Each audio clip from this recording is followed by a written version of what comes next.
लेकिन भारत से 5000 किलोमीटर दूर दक्षिण कोरिया अपनी सॉफ्ट पावर का इस्तेमाल करना अच्छी तरह से जानता है। दक्षिण कोरिया की इस नई सॉफ्ट पावर का नाम है के पॉप, यानी कोरियन पॉप, और आज की तारीख में इसके सबसे बड़े ब्रांड एम्बेसडर हैं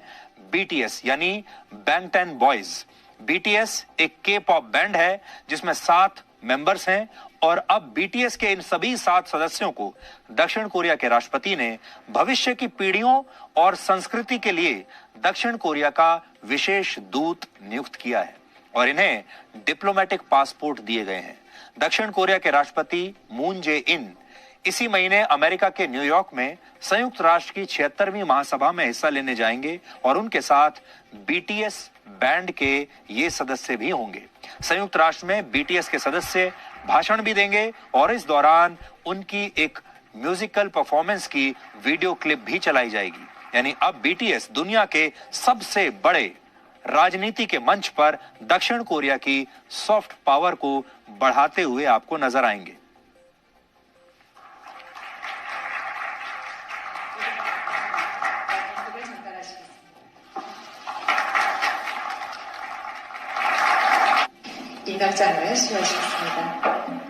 तो जो तस्वीर आप देख रहे हैं,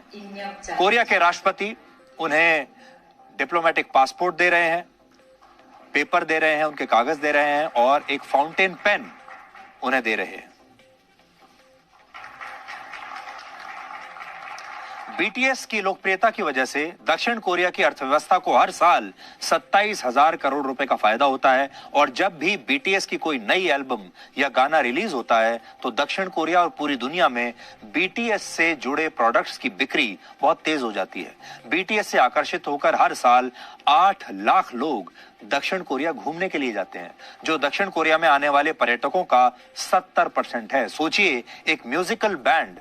दक्षिण कोरिया में आने वाले पर्यटकों को अपनी तरफ इस हद तक खींच रहा है कि उनका शेयर 70% हो गया। इतना ही नहीं, बीटीएस के सदस्यों के लिए दक्षिण कोरिया की सरकार ने पिछले साल अपने देश के 63 साल पुराने कानून को भी बदल दिया था। इस कानून के मुताबिक दक्षिण कोरिया में 18 से 28 वर्ष की उम्र के युवाओं को अनिवार्य रूप से 20 महीनों के लिए वहां की सेना में अपनी सेवाएं देनी होती है। पिछले साल ही बीटीएस के सदस्य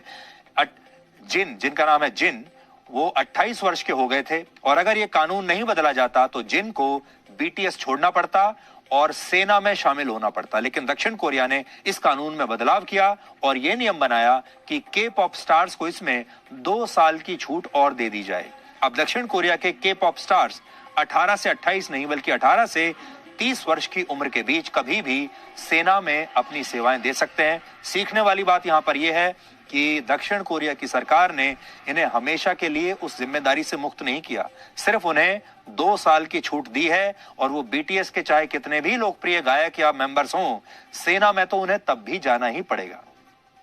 बीटीएस के ज्यादातर गाने कोरियाई भाषा में होते हैं, लेकिन फिर भी पूरी दुनिया में इनके गाने और इनकी परफॉर्मेंस बहुत लोकप्रिय है। एक सर्वे के मुताबिक अमेरिका में 30 लाख युवा इसलिए कोरियन भाषा सीख रहे हैं ताकि वो के पॉप को और बेहतर तरीके से समझ पाएं। ये दक्षिण कोरिया की वो सॉफ्ट पावर है जिससे आज पूरी दुनिया को और खास तौर पर भारत जैसे लोगों को सीख लेनी चाहिए। वैसे तो कोरियाई जो भाषा है, कोरियन भाषा, वो भारत में